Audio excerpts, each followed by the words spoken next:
I'm Jacob Seelman. And I'm Tom Baker. You're listening to Speed 77 Radio, powered by Race Chaser Online. We are your home for motorsports.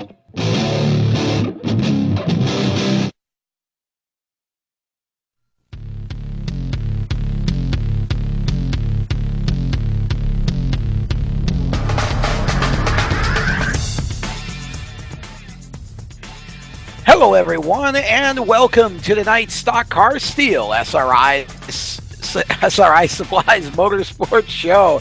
I want to say hello to everybody out there across the USA and beyond. My name is Tom Baker. I am your host for the next 30 minutes or so as we take you through a lot of the news and views from across the motorsports world over the last week or so. Joining me for the program today will be our producer slash co-host from Speed 77 Radio, Jacob Seelman. And Jacob, we have got a lot of news to talk about, a lot of stuff gone on down in Florida on the short track side of things over the last week or so that we hadn't had a chance to touch upon as yet here on the Stock Car Steel SRI Motorsports Show, and really looking forward to covering a lot of that and filling in the gaps for everybody tonight. Yeah, I'm looking forward to it as well, and really for the first time this season, this is going to give us an opportunity to look at both sides of the US of A, because not only do we have East Coast racing to wrap up and actually preview for this weekend, but we're actually taking our first swing of 2014 out to the West Coast. So, going to be an action-packed half hour. It'll blow by, I'm sure, but looking forward to it here tonight. Well, let's not waste any time, shall we? Let's get right underway with some K&N East conversation and general conversation about the new Smyrna World Series, which of course has wrapped up over the past week. 3 different divisions down there: the super late models, the pro late models, and the modifieds, all competing in the World Series down at New Smyrna. And we'll start with the super late models, a familiar name to a lot of the folks in our viewing audience, but for many of them, probably a different division. I think a lot of people are used to hearing about Stephen Wallace in the NASCAR Nationwide Series, but Stephen raced late models long before he ever stepped up the ladder into the major leagues of motorsports, and he's returned to his roots, and he has all along, but occasionally, but now he's back in the super late model division, and Steve picked up the championship at New Smyrna.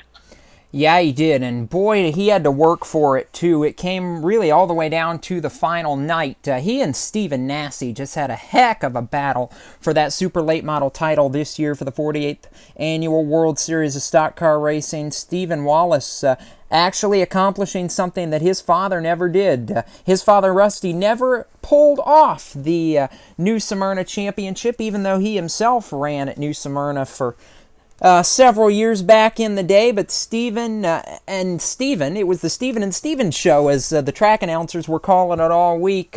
Nasse picking up 3 wins, Stephen Wallace only picking up 1 big win over the course of the week, but it was enough, along with consistency. Nasse getting caught up in a big crash on the final night and limping home to a finish outside the top 20, and that was really what sealed the deal for Stephen Wallace. I almost said young Stephen Wallace, but we can't really call him young anymore. He's kind of like Kyle Busch in that he's been around long enough that, you know, even though it still feels like he's one of the young guns, he's really not anymore.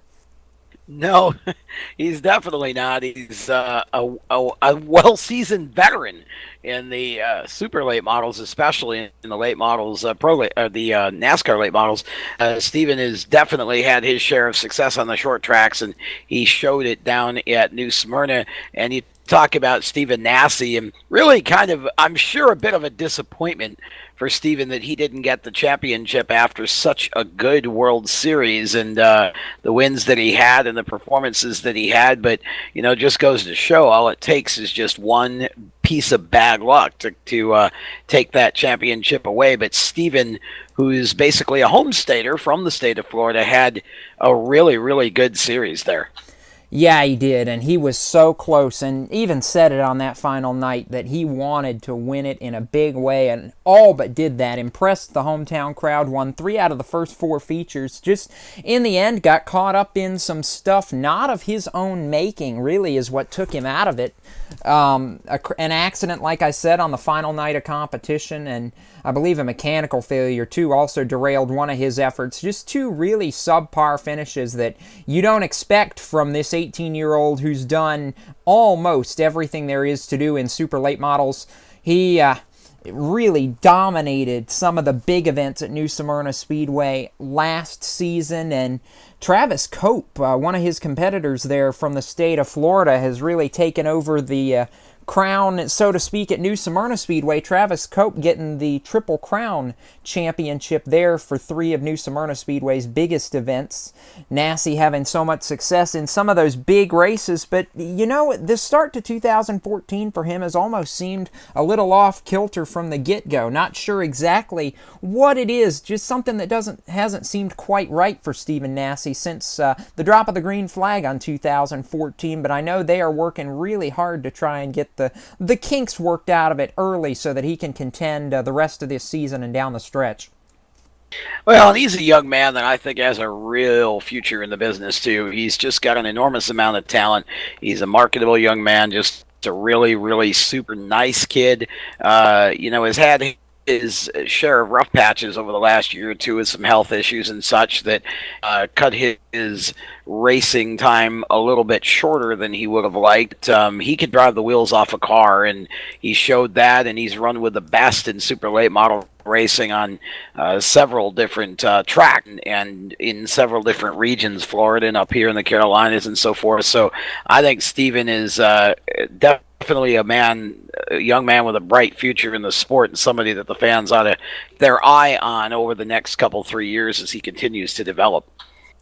Yeah, I really agree, and you know, he's got that level of driving ability like the Kyle Benjamins, the Dylan Kwasniewskis, these kids who have come up in the sport and just seem to have that innate ability to wheel whatever they get into around the racetrack and be good at it. It seems like Stephen Nassie has that ability and that talent for sure. He just hasn't quite had the right break to take it to the next level, whether that be a touring late model or a K&N ride. He just hasn't quite taken that next step, but I have a feeling if he can turn the right heads this year, it's definitely in the future.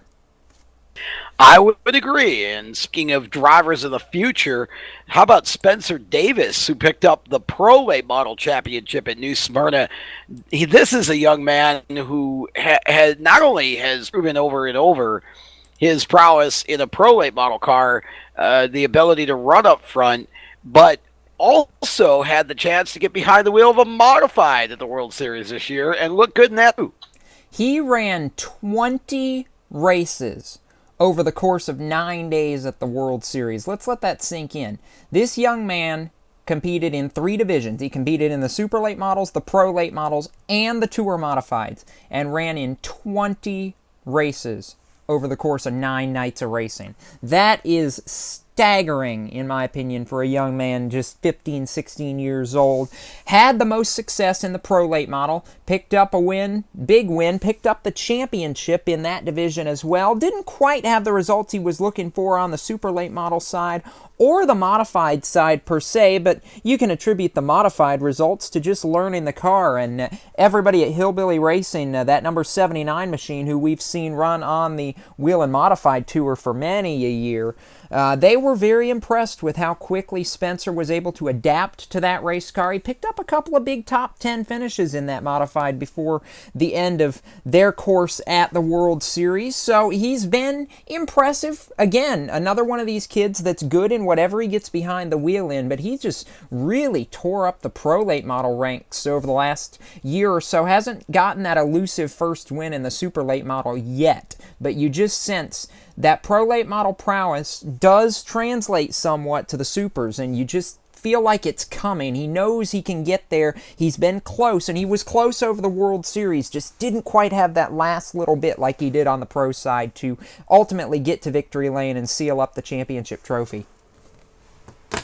Well, and again, you talk about him racing the modified. That team, I think it was, I want to say it was James Savali that raced for Hillbilly for a while. And, of course, Daniel Hemrick more recently ran bunches of shows with that team. And they've had several young drivers as well as some veteran racers in that car. And it always seems to run well no matter who's in it. And Spencer certainly showed the ability to adapt to a car that certainly is not all that similar in the way that you drive it to a late model. It's just a completely different style of driving, but Spencer got in it and didn't take any time to adjust. So certainly shows his versatility, and I think that young man is another one that's going to have a great future in the sport. Great to see him have the success that he had down there in the pro late model. And speaking of the modifieds, as we kind of finish our three-tier champion discussion, Ron Silk picking up the win in the modified division, and that was a class that's the class that I think everybody knows the World Series most for. The modifieds are always the featured division there, and they just the history and the drivers who have won shows there and won championships there. But boy, this year they just had some awful problems with accidents and torn up race cars, just an unusual amount of casualties in that modified division at Smyrna a couple of the nights. Yeah, and I believe as Kyle Souza described it while he was down in Florida, and even once on this show, while we were talking about the World Series as it was happening over the last couple weeks, it just seemed like those first couple of nights the guys didn't have their heads screwed on straight. Just really uncharacteristic mistakes by some of these guys who usually we look at it being very clean drivers, being very racy drivers, but as Kyle put it, they should have known better. And it just, they were asking for disaster. So just carnage the first couple of nights. But when they finally decided, okay, we need to quit tearing up equipment and going racing, it was a great show for the fans. And I believe a great show from the driver's seat as well, from everything that Kyle and I heard. That last night, the 100-lap Richie Evans Memorial Race was extremely competitive. Justin Bonsignor coming over after he finished at Daytona to run that race and ultimately win it for the first time.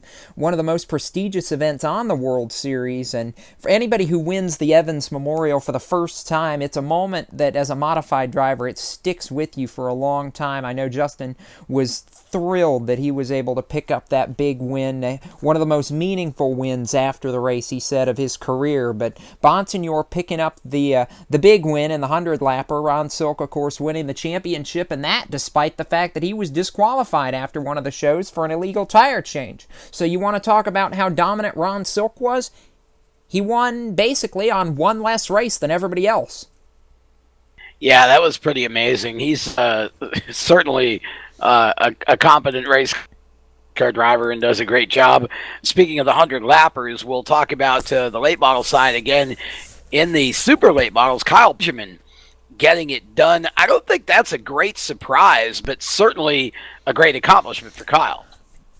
And under normal circumstances, it wouldn't have been a surprise. But considering the way that Kyle Benjamin ran the entire World Series, it really kind of was a surprise that last night to finally see him get off that hump of bad luck and just subpar finishes and get to victory lane. It seemed like throughout the whole World Series, he could just never quite put a full race together. And boy, when he was finally able to do that in the 100-lap finale for the super late models, it really was impressive how he could just finally drive away from the field like we've seen him do so many times in the super late model ranks over the last couple of years, and we know his prowess behind the wheel of those cars. But again, like we talked about with Stephen Nasse, an uncharacteristic start, it seemed like, to Kyle Benjamin's season, but if they can keep the momentum rolling from the 100-lap victory that they picked up, maybe they can finally get things on track track. I know Benjamin going to be making an ARCA start, I believe, at Mobile International Speedway here in a couple weeks when they head down to run the 200-lap ARCA race. Benjamin just recently signed with the Rouleau brothers to drive one of their two cars, one of the cars that Chris Buescher actually drove to the championship in 2012. So a lot of things looking up for Benjamin, but it's taken a little while for that momentum to really get there. Yeah, and I think that once he starts, especially when he starts working with the Rouleau brothers, I think that's going to be a program that's going to really accelerate his progress. And speaking of capable racers, about the Pro Late Model 100-lap winner, Harrison Burton. There's a familiar last name, and it should be. Yeah, his father is Jeff Burton, and young Harrison, nobody expected that.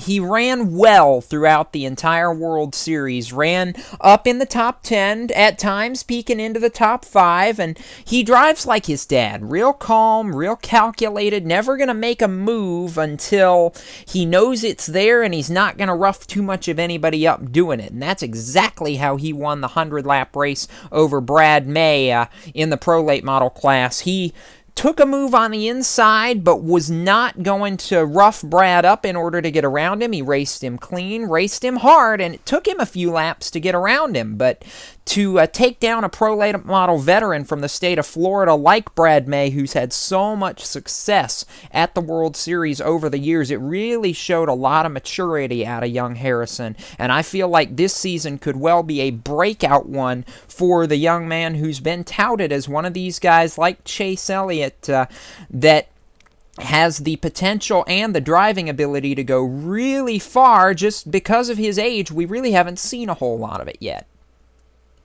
Yeah, and Harrison is somebody that, as you said, because of his age, he's still some growth to go yet, but you're going to be hearing a lot more about him. Certainly, that was a huge confidence boost for that young man to pick up a win at the New Smyrna World Series. And that will wrap things up for the World Series conversation here. When we come back from break, we're going to switch positions. We're going to switch areas of the country from southeast to west. The KM Pro Series running this weekend, and Jacob will talk a little bit about what's been going on so far at Phoenix, and we'll have that for you right after our first caution flag. You are listening to the Stock Steel SRI Motorsports Show on Speed 77 Radio and Race Chaser Online. Stay with us.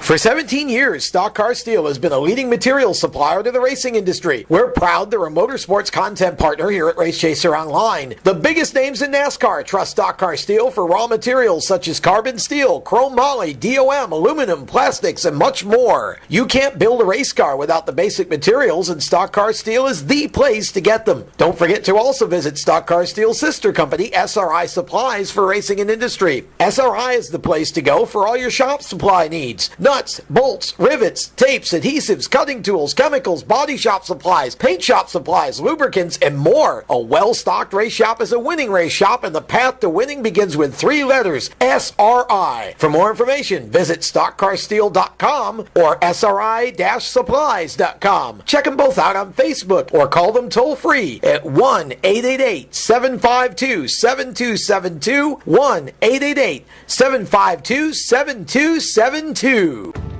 All I wanted to do was just pick up a guitar and sing praise songs. From IamSecond.com. Well, when I got to 17, I was playing in after-hours bars, just in a bunch of trouble. Grammy Award winner Michael W. Smith. Smoking that first joint and feeling so guilty about it. From there, it was LSD, and your compass sort of just like disappeared. I knew where I belonged. I just couldn't get out. I was very depressed. I went on the floor and just began to shake. And I was just weeping. I was weeping. And I just began to just cry out for God. 12:30 at night, on the linoleum floor of my kitchen, the God of the universe came and wept with me on that floor. I know where my hope lies. It's not being a rock star. I'm a son of the High King of the universe. Watch Michael's story at IamSecond.com. I'm Jacob Seelman. And I'm Tom Baker. You're listening to Speed 77 Radio, Powered by Race Chaser Online. We are your home for motorsports.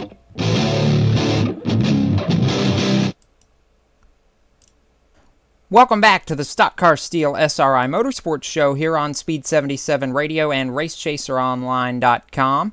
Jacob Seelman and Tom Baker here at the 77 Roundtable tonight. And Tom, for the first time this season, you and I actually get to talk about something other than what's here on the East Coast. And while we love our home side of the country here, time to talk West Coast racing for the first time this season. The K&N Pro Series West coming into play for the first time, racing their season opener at Phoenix International Raceway here in just a few minutes. In fact, they just took the green flag moments ago to start that event tonight. It's been an interesting day out in the Valley of the Sun. Greg Pursley, the 2011 Series champion, fastest in practice. Not a surprise, Tom, at all to see Pursley on top of the boards. He's won at Phoenix 3 times. He has 4 pole awards at PIR, and the one thing that was different about that number 26 car is his Gene Price Motorsports operation has changed the car underneath him just a little bit for this go-round. He's running a Chevrolet this year as opposed to the Fords that GPM has campaigned in the past, but Pursley, a series veteran, and trying to get back on top after winning 5 times last year, but falling a couple spots short in the championship.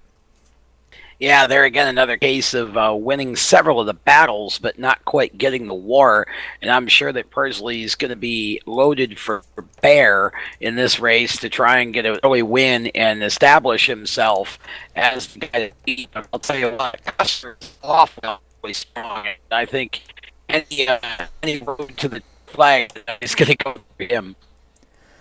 Yeah, I mean, he qualified outside pole for this race, and actually the driver that everybody's had their eyes on in Phoenix the last 2 times the K&N Pro Series West has invaded the Valley of the Sun has been Cole Custer.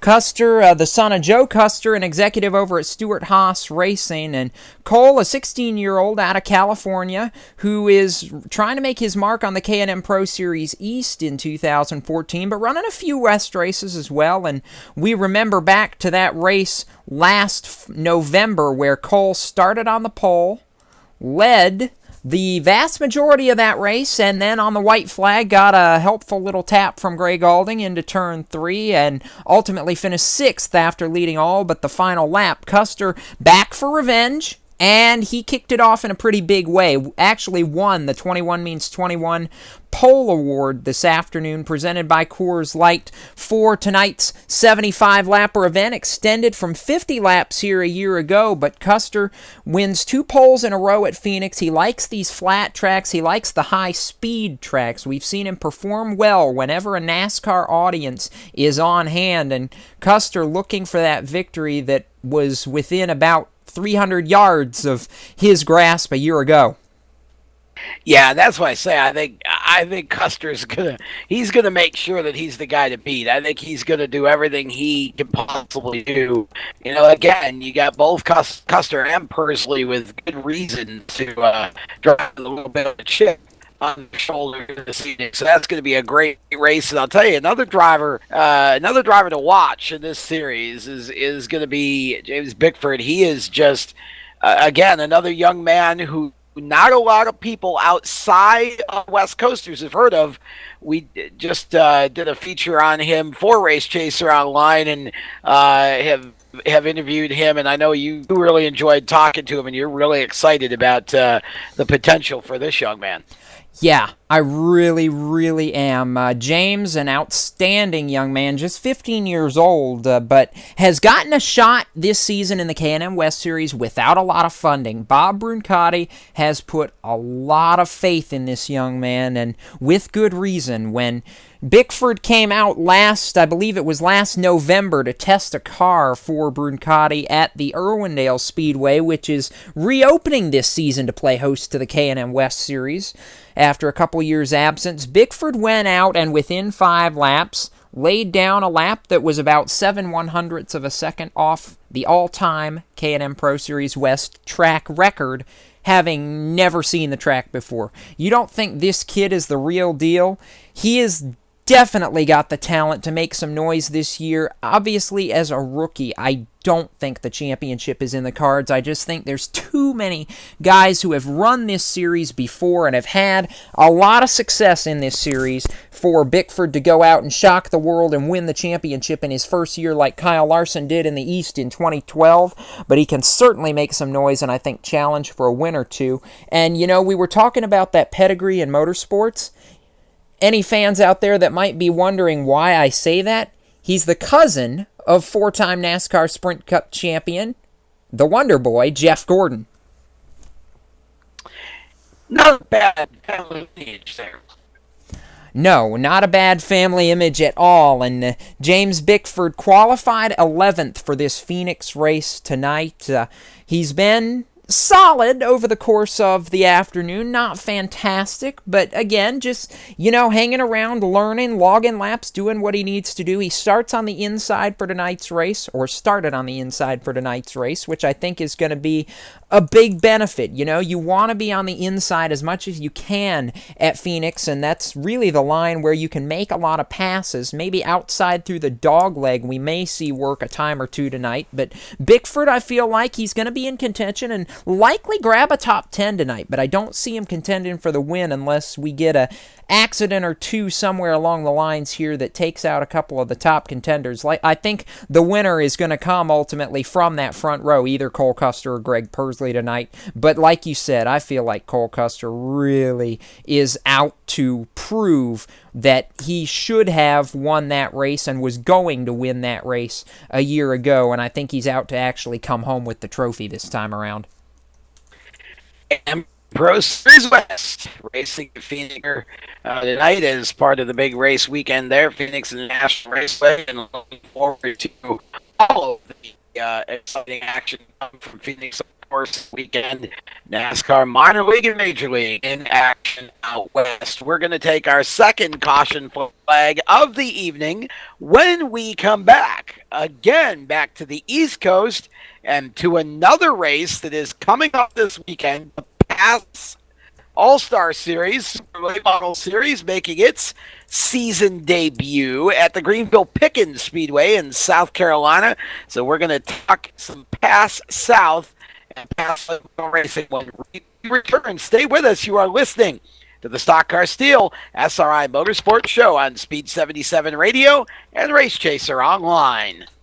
For 17 years, Stock Car Steel has been a leading material supplier to the racing industry. We're proud they're a motorsports content partner here at Race Chaser Online. The biggest names in NASCAR trust Stock Car Steel for raw materials such as carbon steel, chrome moly, DOM, aluminum, plastics, and much more. You can't build a race car without the basic materials, and Stock Car Steel is the place to get them. Don't forget to also visit Stock Car Steel's sister company, SRI Supplies, for racing and industry. SRI is the place to go for all your shop supply needs. Nuts, bolts, rivets, tapes, adhesives, cutting tools, chemicals, body shop supplies, paint shop supplies, lubricants, and more. A well-stocked race shop is a winning race shop, and the path to winning begins with 3 letters, SRI. For more information, visit stockcarsteel.com or SRI-supplies.com. Check them both out on Facebook or call them toll-free at 1-888-752-7272, 1-888-752-7272. I'm Jacob Seelman. And I'm Tom Baker. You're listening to Speed 77 Radio, Powered by Race Chaser Online. We are your home for motorsports.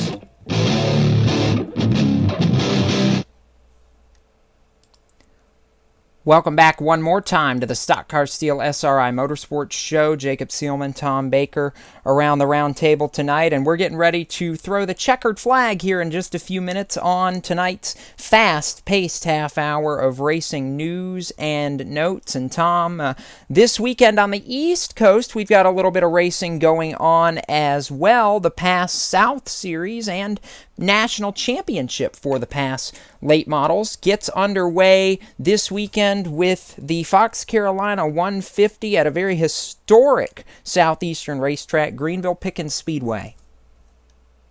Yes, and I'll tell you what, you want to talk about a stacked field. What's nice about the early pass south races is that the pass north is not started yet because the weather is still really bad. Old man winter has a hard time letting go up in the north country. So these early shows down here, you get a lot of crossover from the past North Series who come down and run here in the South and kind of get their season started as well.